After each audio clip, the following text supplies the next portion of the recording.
हो गया। Morning student. Today I am going to discuss a very important topic of class 12th, moving charge and magnetism.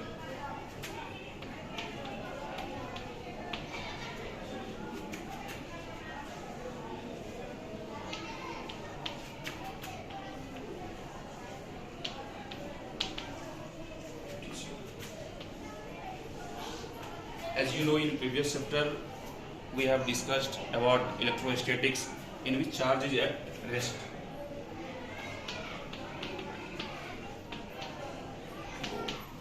Statics. Charge is at rest. But इस chapter में हम completely discuss करेंगे कि charge हमेशा move करते रहते हैं, चार्ज हमेशा मूविंग चार्ज के बारे में कंप्लीटली, और मूविंग चार्ज ही हमको क्या देता है बच्चे, मैग्नेटिज्म देता है। पूरा का पूरा कंसेप्ट ये प्रीवियस से जुड़ा हुआ है, क्योंकि पीछे वाले चैप्टर में जब तक चार्ज हमारी रेस्ट पे था तो एक फील्ड जनरेट करते थे जिसको हम लोग बोलते थे electric field.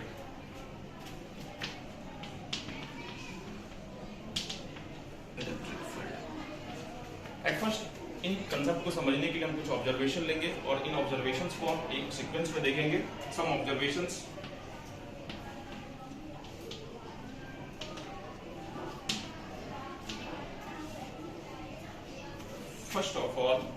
First of all, if we take we take a current carrying conductor.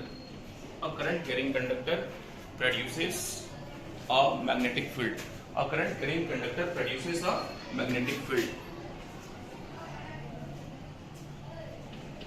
At point P, this field will be into the boards. How? सबसे पहले मैं बात करूंगा कि करंट कैरिंग कंडक्टर जो है, करंट कैरिंग कंडक्टर क्या produce करता है, एक मैग्नेटिक फील्ड प्रोड्यूस करता है, और इनके लिए हम कुछ ऑब्जर्वेशंस को देखते हैं। सबसे पहले मैं चार्ज को रेस्ट पे लाके देखता हूँ कि एक रेस्ट चार्ज को यहाँ प्लेस करने के बाद पता चलता है मुझे, जैसे मान लीजिए चार्ज Q है और Q एट रेस्ट है। जब तक ये चार्ज रेस्ट पे रहती है तो हम देखते हैं इसमें कोई डिफ्लेक्शन नहीं होता है, लेकिन जैसे ही ये चार्ज मूव करने लगता है तो हम देखते हैं कि इन चार्ज पे एक एक्स्ट्रा फोर्स लगती है, और वो फोर्स हमेशा क्या होता है, वो force at rest there will be no force, but if charge is moving, एक एक्स्ट्रा फोर्स लगती है, एक्स्ट्रा फोर्स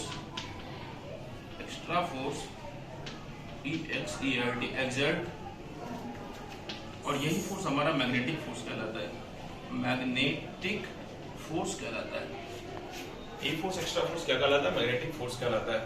और हमने इससे पीछे वाले चैप्टर में बहुत सारे कंसेप्ट देखा हूँ, और वो कंसेप्ट जैसे मान लीजिए दो प्लेटें हैं, इस प्लेट में मान लीजिए यहाँ पे स्टैटिक चार्ज पुटअप किया हुआ पॉजिटिव चार्ज, और यहाँ पे नेगेटिव चार्ज है, तो हम देखते हैं कि फील्ड बनती है पॉजिटिव से नेगेटिव की तरफ, इलेक्ट्रिक फील्ड जो हमेशा always towards the negative charges होता है।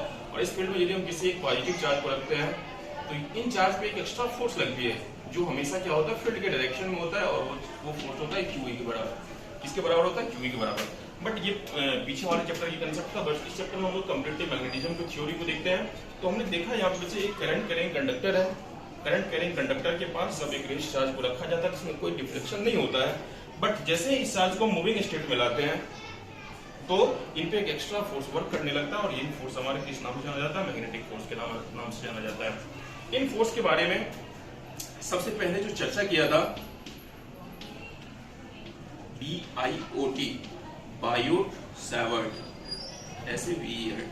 सैवर्ट, और एक छोटे से करंट एलिमेंट के लिए, क्योंकि किसी भी वायर का एक फिक्स शेप और साइज हमको पता नहीं होता है, इसलिए एक छोटे से करंट एलिमेंट के लिए एक फोर्स का इक्वेशन दिया था बच्चे, जो इस तरीके से है। यदि मान लीजिए एक छोटा सा करंट एलिमेंट DL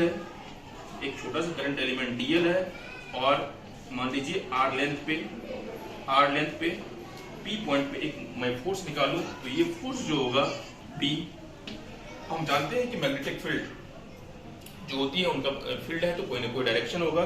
ये डायरेक्शन या तो इनटू द प्लेन होगा या आउट टू द प्लेन होगा। तो सबसे पहले मैं यहाँ पे देख रहा हूँ करंट एलिमेंट डीएल है जिससे करंट क्या आई फ्लो कर रहा है। कौन सा करंट फ्लो कर रहा है? आई। तो ये जो बी का मैग्नीट्यूड होगा बच्चे, ये मैग्नीट्यूड होगा mu naught upon 4 pi I dl cross r upon r cube ये फोर्स का वैल्यू होगा। इन चीज को और आगे हम डिस्कस करेंगे, ये अभी वेक्टर फॉर्म में है, बट आगे इनके डायरेक्शन के बारे में भी चर्चा करेंगे। और इनके डायरेक्शंस को जो हम लोग फाइंड आउट कर पाते हैं, ये कर पाते हैं राइट हैंड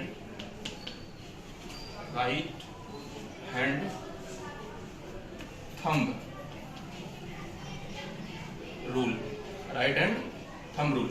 जैसे ही हम राइट हैंड के थंब को टुवर्ड्स द करंट इंडिकेट करेंगे और अपने बाकी फिंगर्स को क्या करेंगे? कर्ल करेंगे, तो हम देखते हैं यहाँ पे कि हमारा जो बाकी फिंगर्स हो रहा है इनटू द प्लेन जा रहा है। यही हमारा क्या होता है? फील्ड का डायरेक्शन होता है।